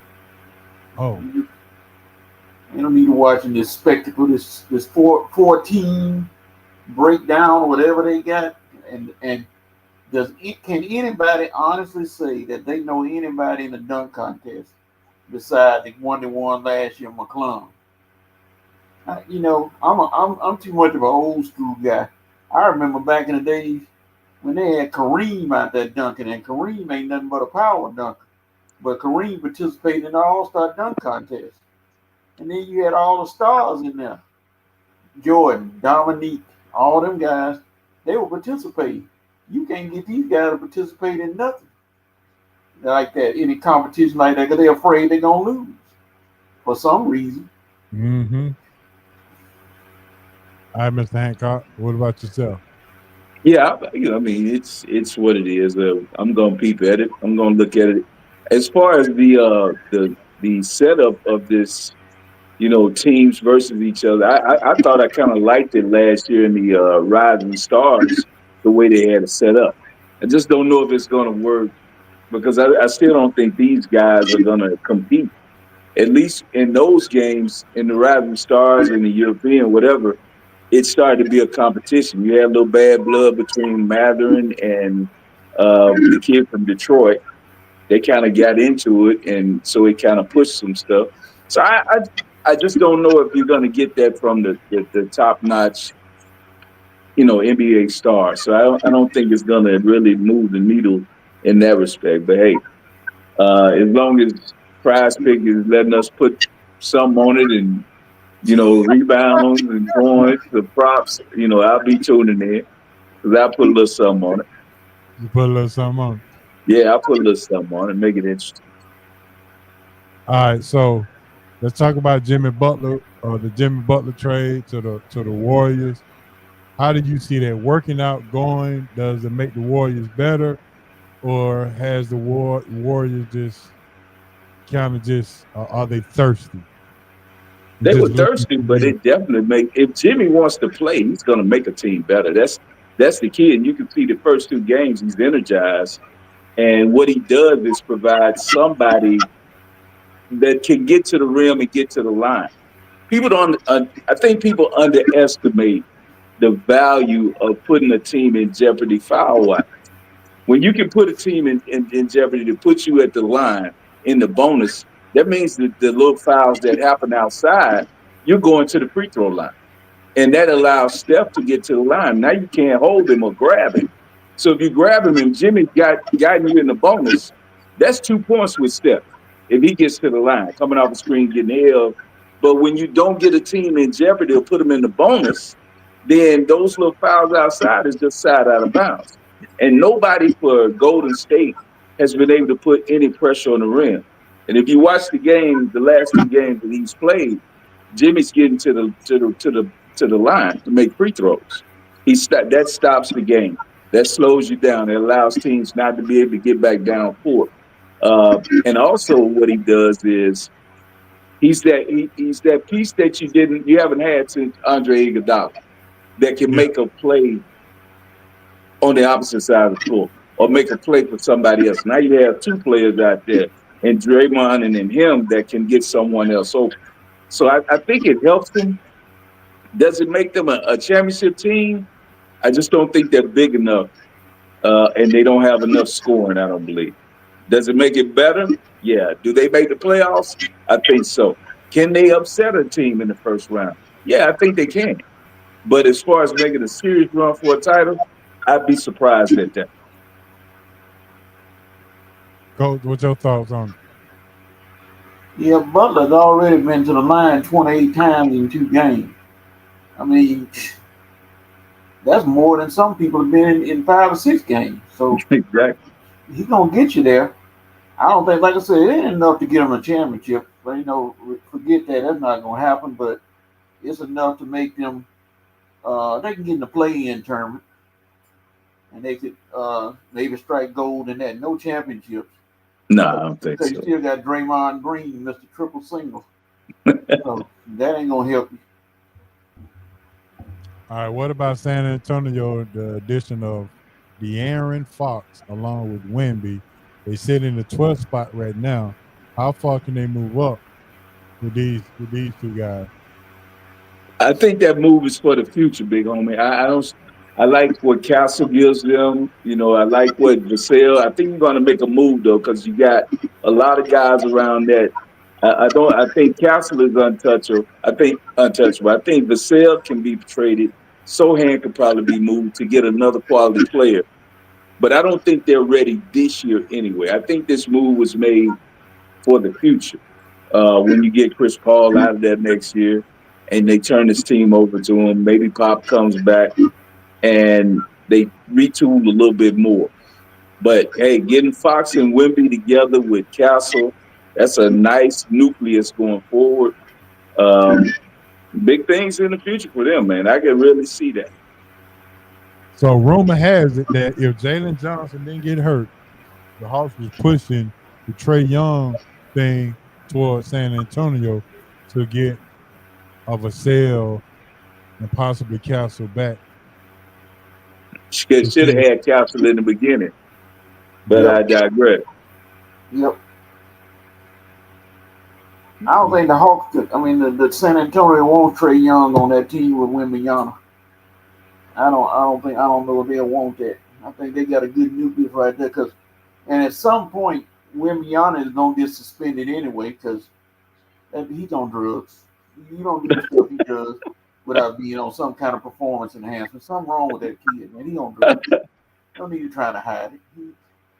He just plays ball in the outward, and everybody came in. They said, "Oh, he's just another 7-footer." He's not just another 7-footer.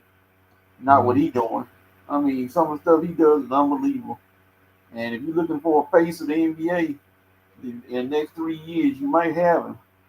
With him coming in when LeBron leaves, he just got to get the English language down. But I think he has. But you know, he just a baller. He's gonna have San Antonio competing for a while. I got a question for you. Got a question. That's the only thing that you said that I might. Him playing in San Antonio might kind of keep him from being that face. If he moved, if he was in a bigger market somewhere where they were putting him out there, I could see it for sure. But he has the talent. He has the game. You know, he has the name right now. So I could, you know, it's a possibility. Yeah. They're still looking for a face to come in to take over and get that mantle when LeBron and Steph and them move on.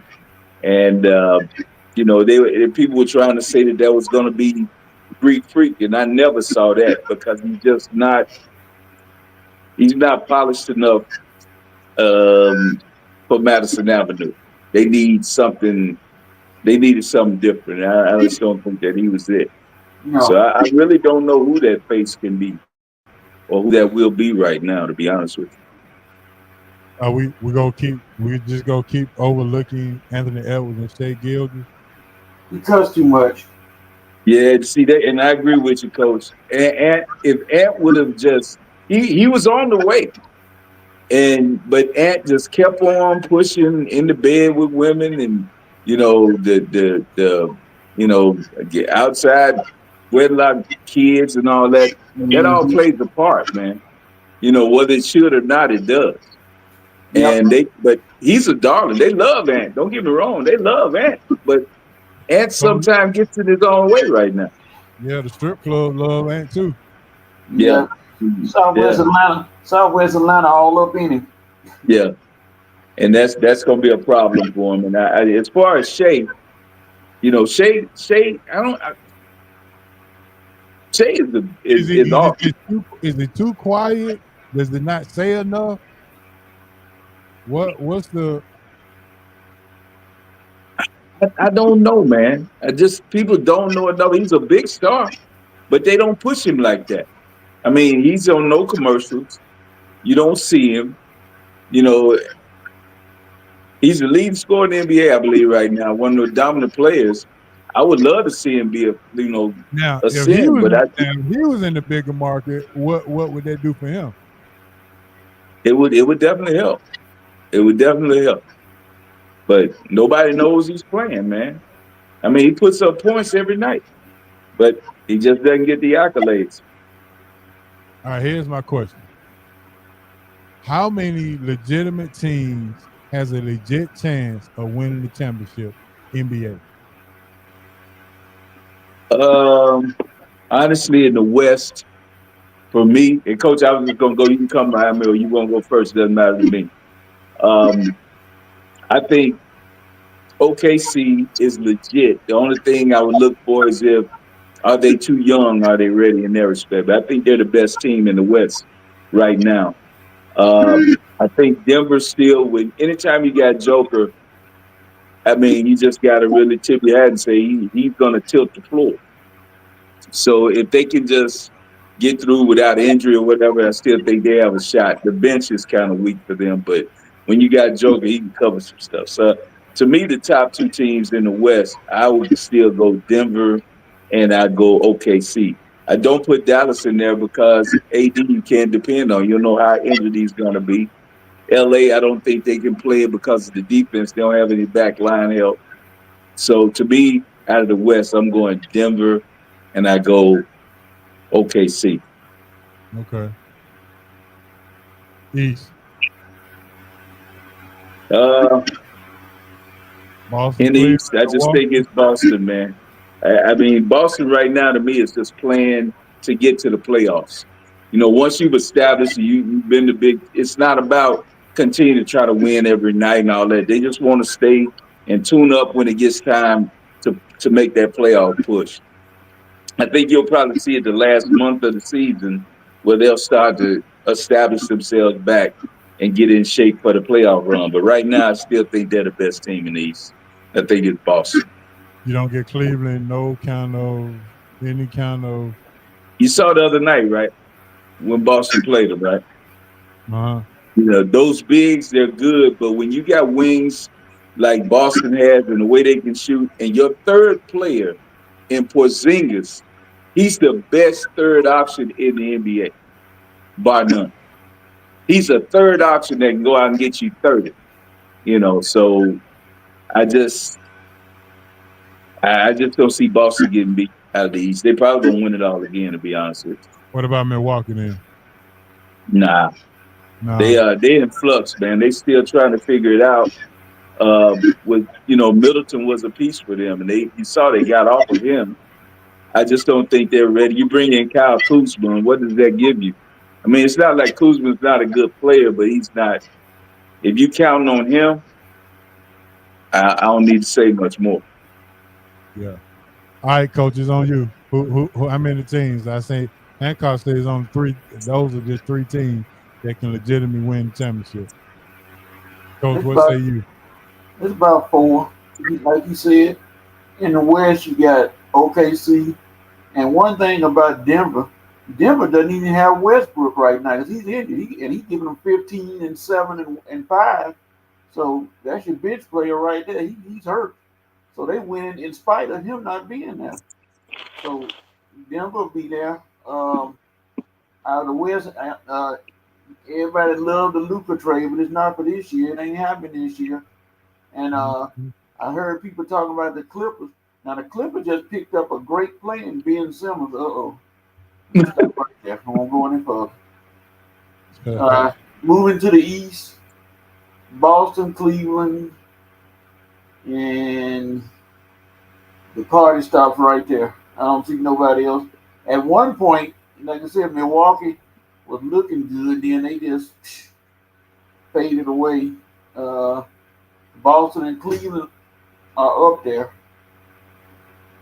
And they say Cavs, and Hancock say no, not yet. Coach, you believe in Cavs, right? Yeah. You believe in Spider? Mm-hmm. I'm gonna throw y'all a team out there. Y'all let me know how y'all feel. The Portland Trailblazers been playing wonderful basketball here late. Can they be a sleeper in the playoffs? I don't believe it. H.O., why are you drug tested? No. You don't put it. Portland? Yeah, I don't see it. You don't see it? No. I just don't see it. I don't even know what spot they're in, but I know they've been playing well. Yeah, and that's good. I mean, you get kudos for what they're doing, but I don't see it, man. I'm liking that Mr. Big Shot got his team playing a little better. They're being a little bit more respected. But no, I don't see it, Big Homie. What about Houston? Too young. About a year away. They still got to tweak it a little bit. They need another player, make another move, and I think they'll be there. I like what Udoka does with them. They're coming, and that they kind of fell into the Amen Thompson being a player, which has made the other guy expendable. I can't think of his name, the other forward that was started in front of him. But now with that, Amen Thompson's game has started to round into shape. People didn't understand that the things that he and his brother, if you watch them play, they fill the box scores. I mean, every night they're close in where they're filling up the score, scoring, assists, rebounding. They do it all for their team. So I didn't realize he was that much of a playmaker, both of them. But Houston found some in Amen Thompson. Yep. What about who did I have? I had Houston. Y'all say Houston is too young. They're about a year away, I think. Oh, Minnesota. They got a lot of back internal stuff. Yeah, I think Minnesota made their bed when they got rid of Cat. They showed that they weren't in the business of winning anymore. When you bring in Julius Randle and you let Cat get out of the building, I think you didn't. You kind of like said, well, we're just trying to get through this. We're going to retool and see what else they can do because they're going to build around Ant, but I just don't think that. I don't think they're serious right now, and I know they weren't serious when they did what they did. Well, can we congratulate A-Rod for finally being the majority owner of the Minnesota Timberwolves? Did he become a majority owner? Yeah. Oh wow, that's awesome. Well, congratulations, A-Rod. Yeah. So Dad say no talk about Memphis, man, or the Nuggets. We talked about the Nuggets. Yeah. He might have been on cigar break or something. Yeah, But, I'm with the Nuggets. The Memphis. I don't think Coach want to talk about the Memphis Grizzlies because they say he freezing your boy out. They won't throw him the ball, and they say Coach said they freezing him out. They freezing him out. This ain't the league for him, Coach. I keep telling you, I told you, this ain't the league for him. He don't belong. I'm glad he belong, but this ain't what you do. This ain't that type of party, man. Yeah, well,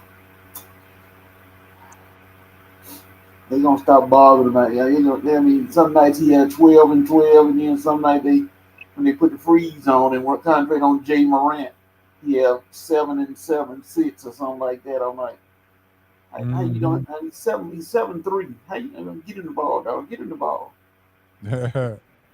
Well, Hancock may not know this, but the coach didn't make the show last week. He told me he wasn't gonna be able to make it, but we know why though, right? And but I think me and Coach, look, Han, he in the comments trying to defend himself. I'm like, first of all, I was in the hospital, sir. Well, I'm glad. I'm glad you're feeling better, Coach. Glad you're feeling better. I didn't know the game would have put you in the hospital.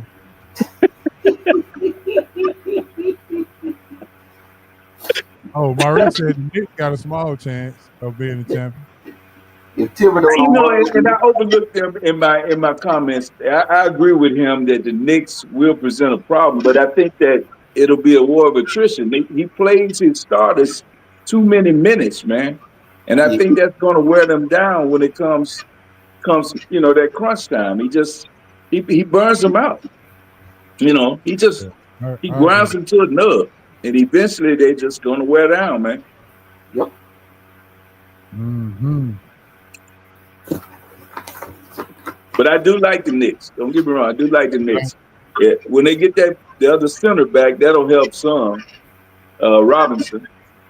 So I think that'll help them some. So they still have an outside shot. All right, so it's getting close to that time, fellas. It's almost time for the 3-point shot, so we can go ahead and get up out of here.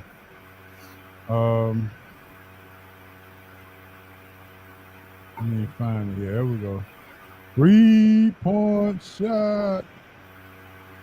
All right, fellas, this gonna be one 3-point shot tonight, and this is something to think about. As we all know, we all kind of quote unquote call a college team. We named them like Georgia Running Back University, and we can say, maybe Ohio State Quarterback University, or whatever the case may be. But moving to the pros, let's do it this way. Which school would you quantify in saying that this is wide receiver university based on pro numbers? Will you say Alabama, Ohio State, LSU, based on the wide receivers that are in the pros, or producing wide receivers in college that go to the pros? Which one of those schools would you identify as wide receiver university? Well, hold on. Right now, I got to go LSU, man. And I just think it's fluid. Don't get me wrong, because if you'd asked me about a year ago, or maybe a little bit maybe a year and a half ago, I would have said Ohio State. But if you'd asked me about 3 to 4 years ago, I would have said Alabama. So I think it's moved, and for me, it's been moving every couple of years. Right now, to me, I got to go LSU. When you think of the talent that they continue to put out year after year, so I think with the last crop and this crop that just came into the league, to me, they're the guys. Ohio State to me is second right now, and Bama kind of dropped the third. At one time, Bama was to me the clear cut when they put 4 wide receivers in the NFL and they all were playing. But I think that's kind of waned a little bit. So right now, I'm going LSU as the clear number 1 with Ohio State bringing it right behind them. But Ohio State has still got some in the chamber. They got some guys coming out. Yeah, they got a group coming out this year. And then Smith. Yeah, Smith got another 2 years before he can come out. So they just continue to, keep reloading. So I think they're right behind LSU right now to me. All right, Coach. LSU easy. You got right now. I agree with Hancock. You got Thomas, Chase, all those guys coming out in the NFL now. Jefferson. How can you beat that? So you clear number 1, LSU. Yes, sir. I think so. Who would you say second, Coach? If LSU is first, who you got second? Ohio State. Ohio State, okay. So you agree, everything Hancock said you disagree with? Pretty much, yep. All right, real quick, Maurice said, will Philly make the 10 seed? No. Philly? I don't know, man. It's gonna be tough.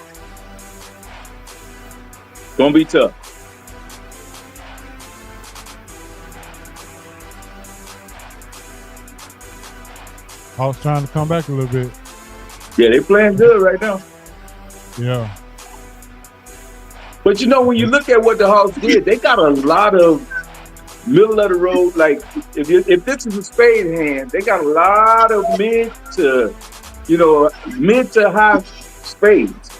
When you look at the roster, the people they got in can play. They got some shooting, they got some scoring, and I know that sounds the same, but it's a little different. So, like I said, they got some players. They just not. They don't have a hand that's gonna win. They don't get enough books. They gonna get you some books, but they ain't gonna win the game. I got you. I understand. All right, fellas. With that being said, I'm gonna go ahead and give me a shout out to Coach for coming through, and we done made up, so Coach ain't mad at me no more. So I probably can get on this show Saturday. So, and shout out to everybody tuning in, man. Shout out to all the new listeners.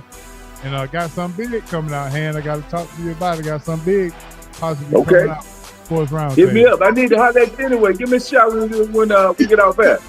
Absolutely. I got to bring you this skull cap. It look like the cold coming back. Yeah, well, I need to tuck it in. I need that. Yeah, I need to get to this skull cap. Shout out to all the loyal listeners, man. Shout out to everybody tuning in Sports Roundtable. Way to keep us down. Way to keep us grounded. And with that being said, man, let's not let that message go over our head. Pay attention to the message. It was saying something. Let's pay attention to the allegory. If you don't know what allegory means, please look it up. All right, Coach, who you got for your shout out? I'll give a shout out to Hancock for coming on the show. My guys on the Red and Rail Sports Show on Saturday from 11 to 2. We get tired. Everybody else. And Hancock, there's a guy that you might know. I don't know if you know him or not. He is over at SRT.